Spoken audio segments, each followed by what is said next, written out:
नमस्ते दोस्तों। आज का डेट है 28 अक्टूबर 2023 और अभी हम डिस्कस करेंगे द हिंदू के कुछ इंपॉर्टेंट आर्टिकल्स हिंदी में। तो सबसे पहले देख लेते हैं कि आज के द हिंदू के न्यूज़पेपर में कौन कौन से इंपॉर्टेंट आर्टिकल्स हैं जो हम लोग डिस्कस करेंगे। तो सबसे पहले एक वर्ल्ड लोकेशन डिस्कस करेंगे जो मलेशिया है। ठीक है, तो मलेशिया कहाँ है?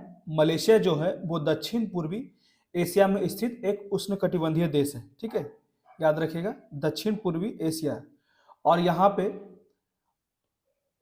मलय सी को दो भागों में बांटा जाता है, इसलिए एक ईस्टर्न मलेशिया होता है, एक वेस्टर्न मलेशिया होता है। तो ये दो भागों में बांटा हुआ रहता है। ठीक है, तो इसको भी हम लोग विस्तार से पढ़ेंगे। इसकी जो राजधानी है मलेशिया की वो कुआलालंपुर है, जिसे अभी वर्तमान समय में नए शहर में परिवर्तित किया जा रहा है, हस्तांतरित किया जा रहा है। उसको कहा जाता है पुत्रजया। ठीक है, नाम याद रखिएगा, पुत्रजया, जिसे अभी परिवर्तित किया गया है कुआलालंपुर से हटाकर। ठीक है, यहाँ पे जो आधिकारिक भाषा है वो मलय है, परंतु ज्यादातर लोग जो है वो इंग्लिश का उपयोग करते हैं लैंग्वेज के रूप में। उसके बाद अगला आर्टिकल जो है कतर। कतर का मामला बहुत ज्यादा चल रहा है। कतर में अभी 8 नेवी ऑफिसर्स जो रिटायर्ड नेवी ऑफिसर्स थे उन्हें डेथ सेंटेंस मतलब कि फांसी की सजा सुना दी गई है। तो इसके लिए ही हम लोग इसे विस्तार से पढ़ेंगे। ठीक है, कतर में मौत का जो मामला है वो विशाखापट्टनम में पूर्व नौसेना अधिकारी के परिजनों ने रिहाई के लिए केंद्र से मदद मांगी है। तो इसको विस्तार से पढ़ेंगे कि क्यों गए थे ये कतर। जो 8वां नेवी ऑफिसर हैं सभी रिटायर्ड ऑफिसर हैं और बहुत ही बेहतर ऑफिसर्स थे। तो क्या कारण रहा, क्या आरोप लगा, ऐसे जासूसी का आरोप लगाया गया है। ठीक है, तो इसको भी हर एक एस्पेक्ट से डिस्कस करेंगे। उसके बाद इसी से रिलेटेड एक और आर्टिकल है रहस्य परीक्षण। भारत सरकार को यहाँ पे क्लियर कहा जाता है कि भारत सरकार को इस जो 8 नेवी ऑफिसर्स को अभी गिरफ्तार किया गया है, अभी डेथ सेंटेंस मतलब कि मृत्युदंड की सजा दी गई है, उसके लिए भारत सरकार को बहुत तेजी से इस पे कदम उठाने की आवश्यकता है। तो भारत को मृत्युदंड का सामना कर रहे अपने नागरिकों को मुक्त कराने के लिए कतर के साथ संबंधों का लाभ उठाना चाहिए। ठीक है, उसके बाद जो अगला आर्टिकल है ये है एडिटोरियल में द हिंदू के कि women can change the world better, मतलब कि महिलाएं जो है वो दुनिया को बेहतर बना सकती है। इसमें बहुत से मुद्दे बताए गए हैं, जैसे कि यहाँ पे पहला जो मामला है, यहाँ पे नोबेल पुरस्कार की बात की गई है। तो पहला जो है वो एलिनोर ओस्ट्रोम, उसके बाद दूसरा जो है एस्थर डुफ्लो और तीसरा जो है वो गोल्डीन, मतलब कि क्लाउडिया गोल्डीन, जो अभी हाल ही में इकोनॉमिक्स के क्षेत्र में इनका लगातार अभी आर्टिकल आ रहा है। इकोनॉमिक्स के क्षेत्र में अभी नोबेल पुरस्कार जीती है। तो इनका कहना है कि समान काम के लिए महिला और पुरुष की तुलना में जो पैसे का बंटवारा होता है या फिर एक ही कार्य कर रहे हैं महिला और पुरुष, तो पुरुष को ज्यादा वेतन दिया जाता है और महिलाओं को कम वेतन दिया जाता है। और भी बहुत से मुद्दे हैं जिसको हम लोग इस आर्टिकल में देखेंगे। ठीक है, तो आइए शुरू करते हैं। सबसे पहले देख लेते हैं वर्ल्ड लोकेशन मलेशिया। तो मलेशिया जो है वो दक्षिण पूर्वी एशिया में स्थित एक उष्णकटिबंधीय देश है। यह मलय सागर से दो भागों में विभाजित है। मलय सागर प्रायद्वीप पर स्थित मुख्य भूमि के पश्चिमी तट पर, तो पश्चिमी तट पर जो है वो मलक्का जलडमरू और इसके पूर्वी तट पर मलय सागर। याद रखिएगा, पूर्वी तट पर मलय सागर है और पश्चिमी तट पर मलक्का जलडमरू। देश का दूसरा हिस्सा जो है जिसे कभी कभी पूर्वी मलेशिया के नाम से जाना जाता है, चीन से लगे उत्तरी मलय सागर में ब्रोनियो द्वीप के उत्तरी भाग पर स्थित है। आगे कहा जाता है कि मलय प्रायद्वीप पर स्थित कुआलालंपुर देश की राजधानी थी, जिसे अभी परिवर्तित किया जा रहा है। लेकिन हाल ही में संघीय राजधानी को खासतौर से प्रशासन के लिए बनाए गए नए शहर पुत्रजय, याद रखिएगा नाम, पुत्रजय में स्थानांतरित कर दिया गया है। यह 13 राज्यों से बनाया गया एक संघीय राज्य है।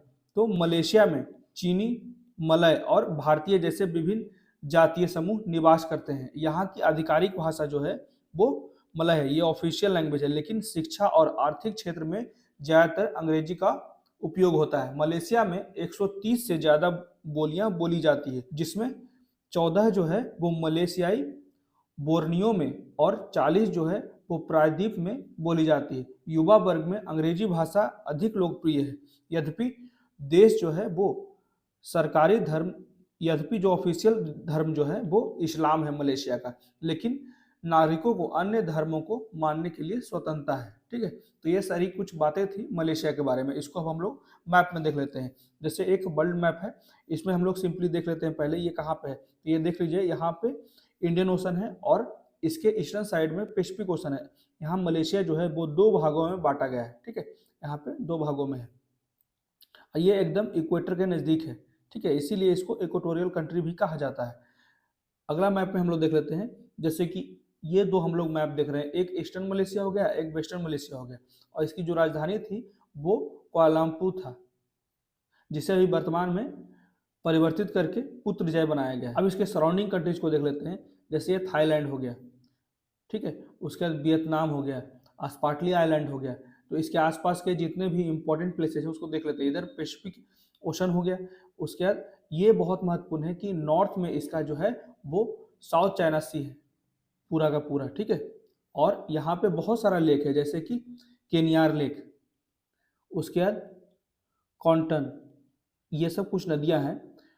उसके बाद पेहांग, उसके बाद स्टेट ऑफ मलक्का इसके वेस्टर्न साइड में, याद रखिएगा state of Malacca western side में है, और इधर ब्रोनी है, याद रखिएगा। यहाँ पे एक इम्पॉर्टेंट रिवर है राजांग रिवर, और यहाँ पे इंडोनेशिया है। तो ये कुछ चीज़ें याद रखिएगा, ठीक है। अब देख लेते हैं अगला आर्टिकल। इसमें कहा जाता है कतर में मौत का जो मामला है वो विशाखापट्टनम में पूर्व नौसेना अधिकारी के परिजनों ने रिहाई के लिए केंद्र से मदद मांगी है। तो इसको भी हम लोग विस्तार से देखेंगे कि ये मामला क्या है। तो कतर में मौत की सजा पाने वाले 8 भारतीय कौन है और मामला क्या है। तो 8 भारतीयों को जासूसी के एक कथित मामले में पिछले साल अगस्त में, याद रखिएगा अगस्त के माह में इन 8 अधिकारियों को गिरफ्तार किया गया था, और तब से वे एकांत कारावास में थे। कतर की एक अदालत ने 8 पूर्व भारतीय नौसेना कर्मियों को मौत की सजा सुना दी है। इस फैसले को भारत ने चौंकाने वाला बताया है और मामले में सभी कानूनी विकल्प तलाशने की प्रतिबद्धता जताई है। भारत ने इस घटनाक्रम पर प्रतिक्रिया व्यक्त करते हुए कहा कि वह इस मामले को उच्च महत्व दे रहा है और सभी कानूनी विकल्प तलाश रहा है, ठीक है। तो याद रखिएगा, जैसे इसके नाम भी आगे हम लोग देख सकते हैं, जैसे यहाँ पे भी इस आर्टिकल में क्लियर कहा गया है कि ये मामला अगस्त 2022 में इन 8 को अरेस्ट किया गया था, जिसमें ये 8 का नाम दिया गया है। जैसे इसमें देख सकते हैं captain Navtej Singh, captain Virendra Kumar Verma, captain Saurabh Vasisht, उसके बाद अमित नागपाल, उसके बाद पूर्णेंदु तिवारी, उसके बाद सुगुनाकर पाकला, उसके बाद संजीव गुप्ता, ठीक है, उसके बाद सेलोर रागेश। तो ये कुछ लोग थे जिसे गिरफ्तार किया गया, 8 लोग थे, ठीक है।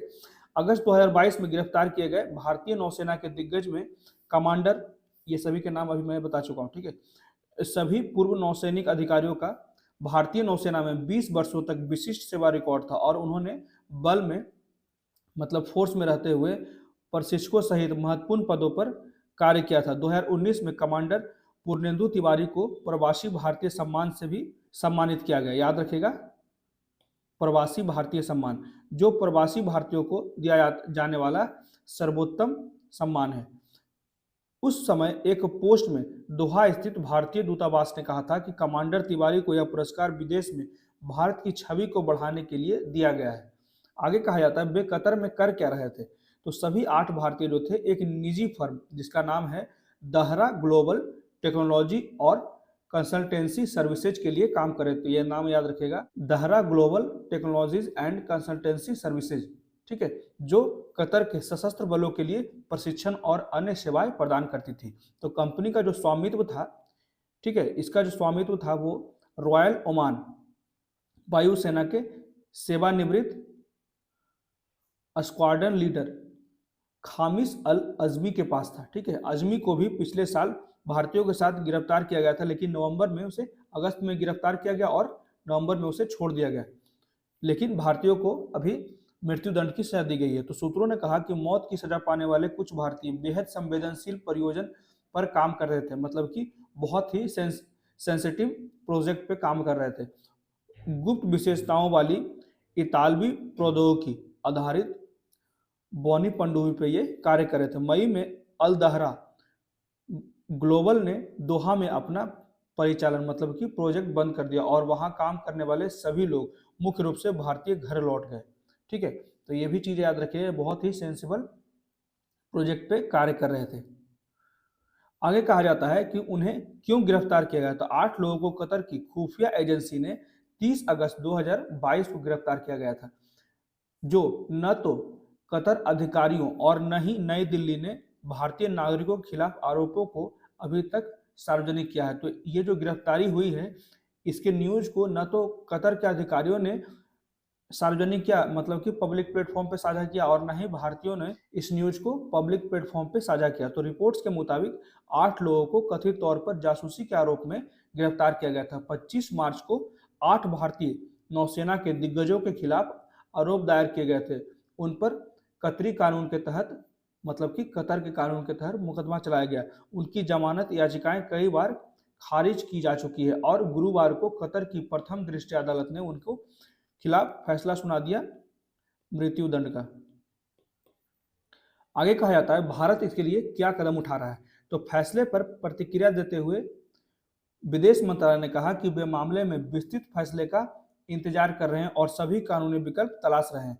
विदेश मंत्रालय ने एक बयान में कहा कि मौत की सजा के फैसले से हम बहुत ज्यादा अचंभित हैं, ठीक है, और विस्तृत फैसले का इंतजार कर रहे हैं।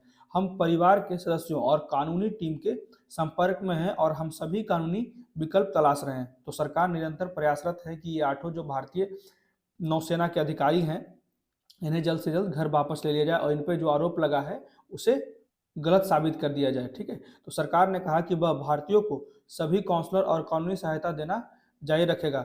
विदेश मंत्रालय के बयान में कहा गया कि हम इस मामले को बहुत महत्व देते हैं और इस पर करीबी रूप से नजर रखे हुए हैं। हम सभी काउंसलर और कानूनी सहायता देना जारी रखेंगे। हम फैसले को कतर के अधिकारियों के समक्ष भी उठाएंगे। पता चला है कि पूर्व भारतीय नौसेना कर्मियों के परिवार ने कतर के अमीर के समक्ष, मतलब कि वहां के जो राजा थे, उनके समक्ष भी दया याचिका मांगी थी, परंतु उनकी पुष्टि नहीं की गई न्यूज में, ठीक है। इसी से संबंधित ये भी आर्टिकल है, तो इसको भी हम लोग साथ में देख लेते हैं, ठीक है। इसमें कहा जाता है mystery trial, India must leverage ties with Qatar to free its citizens facing death penalty. मतलब कि यह रहस्य परीक्षण जो किया गया गुप्त रूप से, न तो कतर के अधिकारियों को पता है, न ही भारत के अधिकारियों को पता है। तो भारत को मृत्युदंड का सामना कर रहे अपने नागरिकों को मुक्त कराने के लिए कतर के साथ बेहतर संबंधों का लाभ उठाने की आवश्यकता है। यहाँ पे यही बात राइटर के द्वारा कहा जा रहा है। तो कथित तौर पर जासूसी के आरोप पर 8 भारतीयों को गुरुवार को कतर की अदालत द्वारा सुनवाई गई मौत की सजा वास्तव में बहुत चौंकाने वाला है, जैसा कि विदेश मंत्रालय ने एक बयान में बताया। तो यहाँ पे कहा जाता है यह स्थिति जो है अब नरेंद्र मोदी सरकार की कूटनीतिक कौशल की एक बड़ी परीक्षा है। तो यहाँ पे अगस्त 2022 में गिरफ्तार किए गए पूर्व भारतीय नौसेना सैनिकों के खिलाफ आरोप और सबूतों की बहुत कम जानकारी के साथ मुकदमा गोपनीयता में, मतलब कि बहुत ही गोपनीय रूप से इन पर मुकदमा चलाया गया, जिसकी जानकारी न उसके ऑफिसर्स को है, न ही भारतीय ऑफिसर्स को है। तो दोहा में उनके परिवारों और भारतीय राजनयिकों की दलीलों के बावजूद कतर ने यह नहीं बताया कि उसने मामला का विवरण का खुलासा क्यों नहीं किया। यहां तक कि फैसला अभी तक नई दिल्ली के साथ साझा नहीं किया गया है।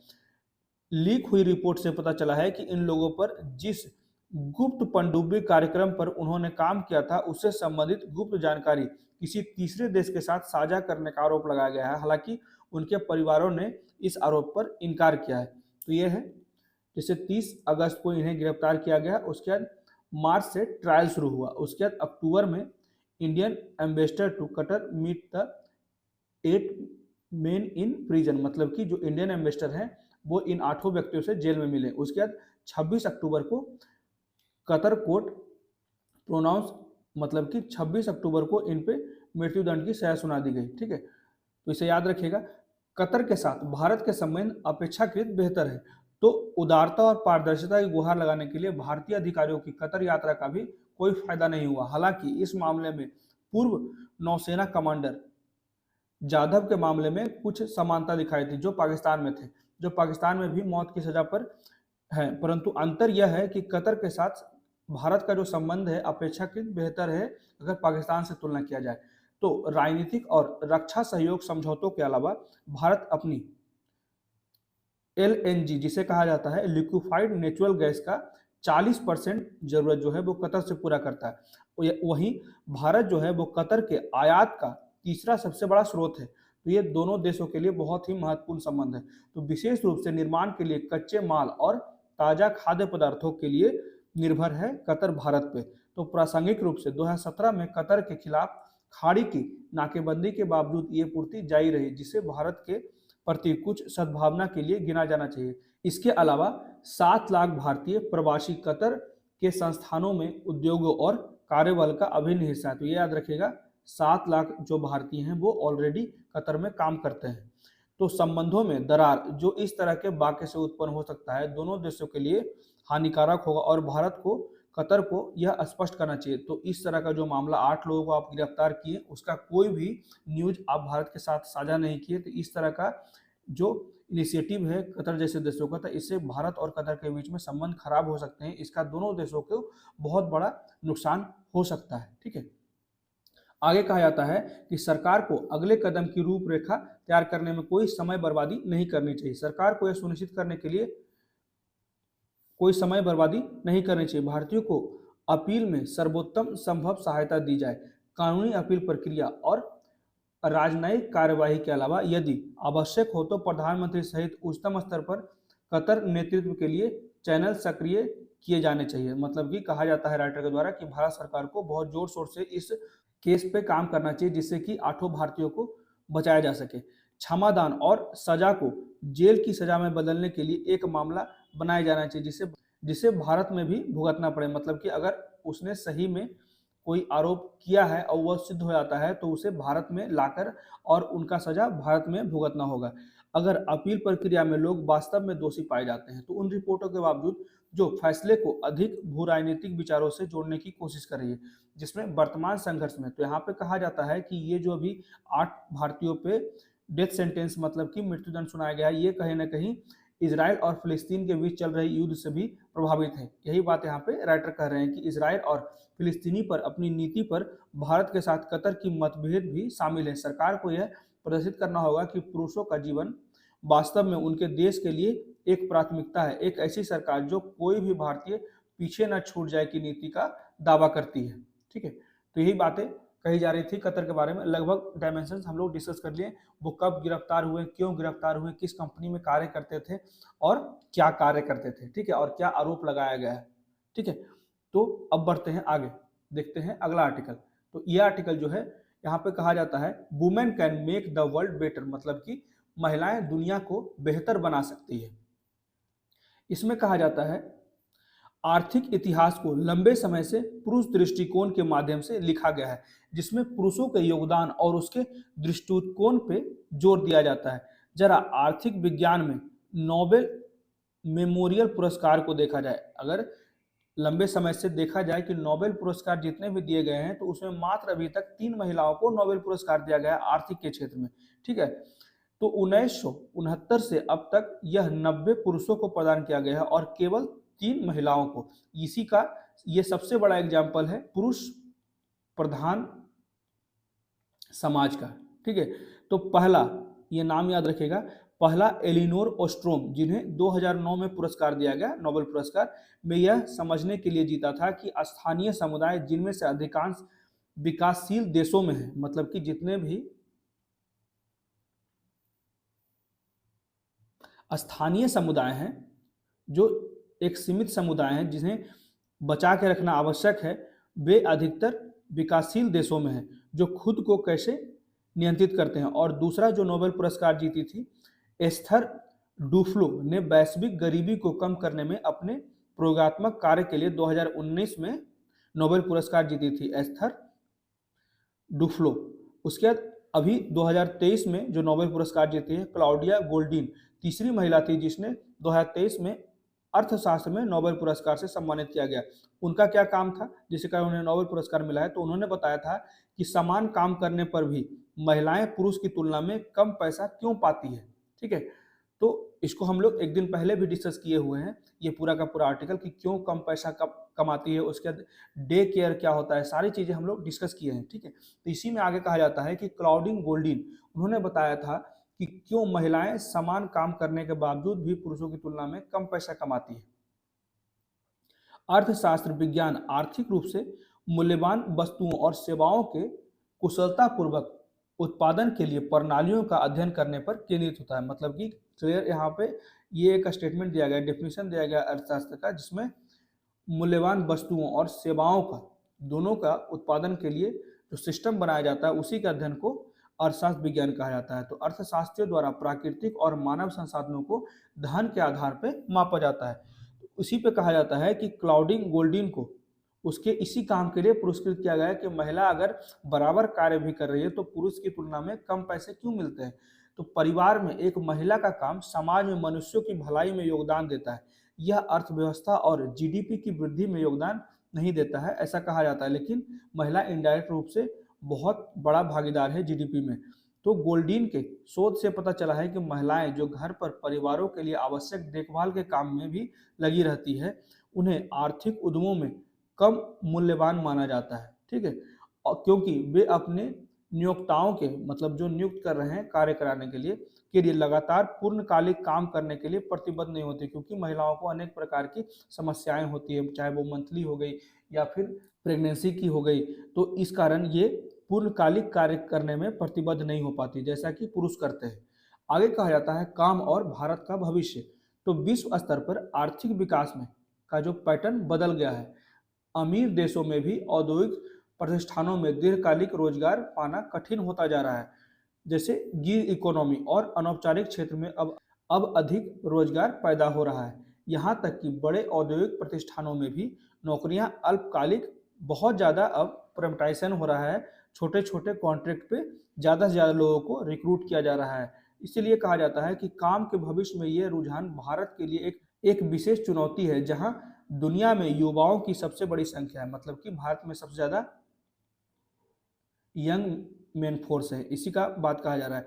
उन्हें पर्याप्त आय और सामाजिक सुरक्षा के साथ सम्मानजनक काम के कम अवसर मिल रहे हैं। भले ही भारतीय अर्थव्यवस्था दुनिया में सबसे तेजी से बढ़ती हुई अर्थव्यवस्था है, तो यहाँ पे राइटर कह रहे हैं कि भारत भले ही सबसे तेजी से बढ़ती हुई इकोनॉमी है, परंतु यहाँ का जो वर्ल्ड का सबसे ज़्यादा युवा मेन फोर्स है, उन्हें निश्चित कार्य नहीं मिल पा रहा है और सामाजिक सुरक्षा का अभी भी अभाव है। इसके अलावा भारत जो मानव विकास के ह्यूमन डेवलपमेंट इंडेक्स में 191 देशों मात्र 132वें स्थान पर है, को देखभाल सेवाओं में अधिक निवेश करने की आवश्यकता है। अफसोस की बात यह है कि धन जो है वो अर्थव्यवस्था में देखभाल के काम को महत्व नहीं देता, मतलब कि जो महिलाएं जो कार्य करती है घरों में, जो डे केयर के नाम से जाना जाता है, चाहे वो चाइल्ड केयर हो, बच्चों का देखभाल हो, या फिर ओल्ड एज जितने भी बुजुर्ग लोग हैं घर में उनका देखभाल हो, तो उनको धन के रूप में नहीं देखा जाता है, उनके कार्यों को जीडीपी के रूप में नहीं देखा जाता है। तो घरेलू सेवाएं प्रदान करने वाली लाखों महिलाएं और लाखों अन्य जो आशा वर्कर्स हैं, ठीक है, और प्राथमिक स्वास्थ्य और शिक्षा में आंगनबाड़ी कार्यकर्ताओं के रूप में समुदाय में देखभाल प्रदान कर रही है, उन्हें बहुत कम भुगतान किया जाता है। तो भारतीय प्रधानमंत्री ने G20 से जीडीपी से आगे बढ़ रहे मानव केंद्रित विकास का समर्थन करने का आह्वान किया था। तो यहाँ पे कहा जाता है कि वैश्वीकरण का अब तक का जो दृष्टिकोण है वो एक पृथ्वी, एक अर्थव्यवस्था, एक भविष्य रहा है, परंतु भारत ने G20 में एक अलग दृष्टिकोण का आह्वान किया, वसुधैव कुटुंबकम, एक परिवार, एक पृथ्वी और एक भविष्य। ठीक है, ये हो सकता है कभी यूपीएससी में डायरेक्ट इससे क्वेश्चन उठा दे एशे में। ठीक है, तो इन शब्दों का बहुत ध्यान से मतलब समझिएगा, बहुत ही छोटा मतलब है, परंतु यही आपके आंसर के डायरेक्शन को चेंज कर देगा। ठीक है, आगे कहा जाता है कि जीडीपी की समाज के केवल आर्थिक घटक का एक मौद्रिक माप है। यहाँ पे राइटर कहते हैं कि जीडीपी मात्र जो है आर्थिक घटक का एक मौद्रिक माप है। जीडीपी देखभाल देने वाले कार्यों को महत्व नहीं देता, जो महिलाएं सबसे इंपॉर्टेंट कार्य करती है, जिससे कि जो पुरुष होते हैं वो फ्री होकर कार्य कर पाते हैं और ज़्यादा से ज़्यादा पैसा कमा पाते हैं। तो महिलाओं का भी बहुत ज़्यादा योगदान होता है उसके हस्बैंड का बाहर जाकर बड़ी मात्रा में पैसा कमाने का। ठीक है, क्योंकि उन्हें घरेलू कार्यों से छुट्टी रहता है, ठीक है, छुटकारा मिल जाता है। इसलिए $10 ट्रिलियन की जीडीपी अर्थव्यवस्था बनने की अपनी महत्वाकांक्षाओं को आगे बढ़ाने के लिए भारत के बारे में कहा जाता है कि नीति निर्माण, यहाँ तक कि भारत में भी महिलाओं को उनके परिवारों और अनऑर्गेनाइज सेक्टर मतलब कि अनौपचारिक काम से बाहर निकालना चाहते हैं, क्योंकि जो महिलाएं होती हैं वो पूर्णकालिक नहीं होती हैं और उन्हें जीडीपी में योगदान देने के लिए अधिक कुशल औद्योगिक रूप वाले प्रतिष्ठानों में ढकेला जाना चाहिए, ऐसा चाहते हैं लोग। ठीक है, तो यहाँ पे एसडीजी के लिए जो लक्ष्य बनाए गए हैं 2030 तक, वो भी अभी भी प्राप्त होते नहीं दिख रहे हैं। मात्र 12% जो एसडीजी के लक्ष्य हैं वे सही रूप से प्राप्त होते दिख रहे हैं। जैसे कि यहाँ पे क्लियर कहा जाता है कि जो हमारा 2030 तक प्राप्त किए जाने वाले 17 एसडीजी, इसमें पर्यावरणीय, सामाजिक और आर्थिक समस्याओं की एक श्रृंखला शामिल है, जिन्हें प्रगति की अधिक समावेशी और सस्टेनेबल बनाने के लिए एक साथ हल किया जाना चाहिए। G20 ने आकलन करके बताया, G20 का जो अभी सम्मेलन हो उसमें कहा गया कि 2030 आने में अभी थोड़ा समय है, परंतु उसके मध्य में भी एसडीजी पर वैश्विक प्रगति पटरी से उतर गई है, मतलब कि वो सही रूप में नहीं दिख रही। जैसे ग्लोबल वार्मिंग को भी देखा जाए तो उसका भी 2 डिग्री सेल्सियस का जो टेम्परेचर इंक्रीज होने का वो भी बढ़ता दिख रहा है। तो इसी तरह कहा जा रहा है कि मात्र 12% जो हम लोगों ने लक्ष्य रखा था वो प्राप्त होता दिख रहा है और 88% प्राप्त नहीं हो रहा है। तो कई बुद्धिमान लोगों ने सलाह दी है कि हम जटिल प्रणालीगत समस्याओं को उसी सोच के तहत हल नहीं कर सकते जिसके कारण उत्पन्न हुआ है। तो सार्वजनिक नीति का प्रचलित प्रतिमान डोमेन विशेषज्ञों के लिए अपने संबंधित क्षेत्रों में सर्वोत्तम समाधान निर्धारित करता है और सरकारी संगठनों और गैर सरकारी संगठनों के लिए बड़े पैमाने पर वितरित किया जाता है। तो आगे कहा जाता है, हालांकि जैसे ये एग्जाम्पल दिया गया है कि अगर केरल में काम करने वाले शैक्षणिक समाधान जो है वो बिहार के लिए उपयुक्त नहीं होंगे, मतलब कि जरूरी नहीं है, यहाँ पे इनडायरेक्टली मेल और फीमेल के बारे में कहा जा रहा है। ठीक है, यही बात कहा जा रहा है कि जो केरल में शैक्षणिक विकास के लिए कार्य किए जा रहे हैं वो जरूरी नहीं कि बिहार के लिए उपयुक्त हो। जो जल प्रबंधन प्रणालियां राजस्थान के लिए अनुकूल है वे उत्तराखंड के लिए उपयुक्त नहीं है। इसके अलावा पर्यावरण, आजीविका, स्वास्थ्य और बुनियादी ढांचों के समाधान को उसके स्थानीय संदर्भों में एक दूसरे के साथ मेल खाना चाहिए। इसलिए जटिल समस्याओं को ऊपर से नीचे नहीं, नीचे से ऊपर हल करना चाहिए। समुदायों द्वारा सहयोग पूर्वक विकसित स्थानीय सिस्टम समाधान ही एसडीजी, मतलब कि स्थानीय लोगों का एक दूसरे के साथ सहयोगात्मक कार्य ही एसडीजी के लक्ष्यों को प्राप्त करना एकमात्र तरीका बताया गया है राइटर के द्वारा। आगे कहा जाता है कि महिलाओं का जो घरेलू देखभाल है उसके कार्यों को भी महत्व देना आवश्यक है। अर्थव्यवस्था का पुरुष प्रधान दृष्टिकोण प्रतिस्पर्धा से प्रेरित एक उत्पादन मशीन है। अर्थव्यवस्था का एक स्त्री दृष्टिकोण उन मनुष्यों का समाज है जो परवाह करता है, मतलब कि स्त्री ही है जो घरेलू लोगों का देखभाल करते हैं। मुख्य धारा की अर्थव्यवस्था जिस पर अब तक पुरुषों का वर्चस्व था ने कॉमन्स की त्रासदी पैदा कर दी है, मतलब कि अब महिलाएं भी इसमें बहुत तेजी से भागीदार हो रही है। तो इसी पे कहते हैं नोबेल पुरस्कार विजेता ओस्ट्रोम ने दिखाया था कि कैसे स्थानीय समुदाय जो है वो अक्सर महिलाओं को केंद्र में रखकर, मतलब कि अभी भी देखा जाता है कि जितने भी ट्राइबल्स हैं उनका जो मुखिया होता है वो महिलाएं होती है। जैसे कि नॉर्थ ईस्ट में बहुत से स्टेट में जो है वो महिला प्रधान समाज को देखा जाता है, महिलाओं की बहुत ज़्यादा स्वतंत्रता होती है नॉर्थ इंडियंस के तुलना में। ठीक है, तो इसी का एग्जाम्पल दिया जा रहा है कि वहाँ पे महिलाओं को केंद्र में रखा जाता है और अपने स्थानीय संसाधनों को न्याय संगत, जो हमारा नेचुरल रिसोर्सेज हैं उसको न्याय संगत उपयोग किया जाता है और अस्थायी रूप से, सहयोगात्मक रूप से नियंत्रित करते हैं। तो सुश्री ओस्ट्रोम ने कॉमन्स के वादे को साकार करने के लिए सहयोग, समानता और स्थिरता पर आधारित एक अलग प्रतिमान का प्रस्ताव रखा जो इस सहस्त्राब्दी की तत्काल आवश्यकता है। तो अर्थशास्त्र में आमूलचूल परिवर्तन की आवश्यकता है। प्रतिमान परिवर्तन के लिए हमेशा सत्ता परिवर्तन की आवश्यकता होती है जो कठिन है, क्योंकि सत्ता वाले लोग जो हैं वो पैसे के भूखे होते हैं और जो पॉलिटिशियंस होते हैं वो पैसों की ताकत जाने देना नहीं चाहते हैं। तो राजनीतिक सत्ता जो शक्ति देती है और औपचारिक शिक्षा और विज्ञान जैसे कि नोबेल पुरस्कार भी शक्ति देती है। तो यहाँ पे कहा जाता है एक तो नेता एक निश्चित पद पे पहुंचकर जिन्हें पैसे का लालच होता है वो पैसे की ताकत दिखाते हैं, और जो हम लोग पढ़ाई लिखाई करके एक निश्चित ज्ञान प्राप्त करते हैं वो भी हमारी शक्ति बनती है। तो वास्तव में यह सभी समाज में सत्ता की जाति व्यवस्था का आधार है। जिसके पास धन, अधिकार और औपचारिक उच्च शिक्षा की शक्ति है वे पदानुक्रम में उच्च जातियां हैं। वे आपस में गठबंधन बनाते हैं जाहिर तौर पर आम लोगों के जीवन को बेहतर बनाने के लिए, जो वे कहते हैं खुद पर शासन नहीं करते हैं और उन्हें विकसित किया जाना चाहिए। अब समय आ गया है कि ऊपर की शक्तियों को विनम्र पूर्वक लोगों की बात सुने और उनसे सीखने के बजाय उन्हें ऐसे तरीके सिखाने के जो मानवता को पर्यावरणीय गिरावट और आर्थिक असमानता की गंभीर समस्याओं की ओर ले जाए, इसे जागरूक करने की बात की जा रही है। ठीक है, और वैश्विक पुरुष प्रधान धन संचालित व्यापार संस्थानों और समाज की व्यवस्था में आमूलचूल परिवर्तन की आवश्यकता है। महिलाओं को न केवल पुरुष प्रधान संस्थानों में बढ़ावा देने के लिए बल्कि शासन के लिए बेहतर परिवार भावना वाले संस्थानों को आकार देने के लिए भी स्वतंत्रता दी जानी चाहिए। इसी के लिए कहा जा रहा है कि जो पार्लियामेंट है हमारा, उसमें ज़्यादा से ज़्यादा महिलाओं का प्रतिनिधित्व होना चाहिए, जिससे कि वो महिलाओं के जो समस्याएं हैं उसको ज़्यादा तरीके से, बेहतर तरीके से उजागर कर सके।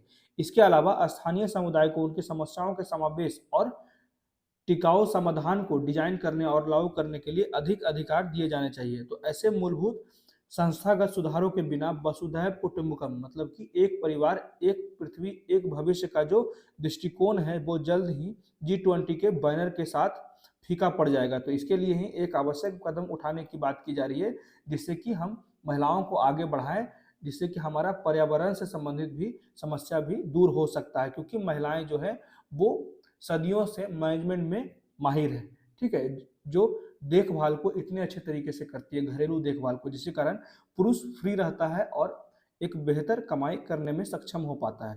तो ये कुछ इंपॉर्टेंट आर्टिकल्स थे जो आज के द हिंदू के न्यूज़पेपर में थे। कैसा लगा प्लीज़ मुझे कमेंट करके बताएं और मेरे वीडियो को ज़्यादा से ज़्यादा लाइक करें, शेयर करें और मेरे चैनल को सब्सक्राइब